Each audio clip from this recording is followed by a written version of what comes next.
Magkano naman kaya ang halaga nito kung sakaling ibibinta ko? Nagulat ako sa sagot niya, sabi niya ay 3,800 per gram. Yan ay nasa 19 na gramo kaya 72,200 lahat. Medyo nang dilim ang paligid ko at hindi mapaliwanag ang aking nararamdaman. Kung 3,800 per gram, ang batong nakita ko ay nasa 1 tonelada. Ibig sabihin, 1,000,000 gramo yon. Times 3,800 per gram, aabot ng 3,800,000,000 lahat. Umalis ako kaagad sa jewelry shop at sumakay na ng taxi pa uwi. Eksakto lang pambayad sa taxi ang budget kong pera pangkain sa buong linggo.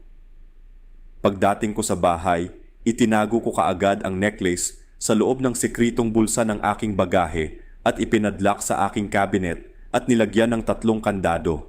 Hindi ko ibebenta ang necklace na ito dahil ito'y mahalagang bagay na magbibigay ng swerte sa akin.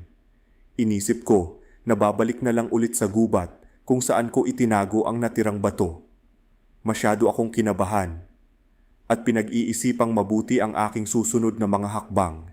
Pagsapit ng gabi, ako'y nakahiga na sa kama upang makapagpahinga. Ngunit hindi ako dinadalo ng antok, hindi wala sa aking alaala ang bato na aking iniwan sa gubat. Bali sa buong gabi, plinano kung paano ko makuha ang buong bato na nagtitimbang ng 1 tonelada. Kinabukasan, ako'y pumunta ng opisina namin upang magpaalam na mag-absent 1 araw dahilan at may emergency na gagawin. Kinsyasa ko ang aking camping bag, nilagyan ng 3 damit, tinapay at tubig.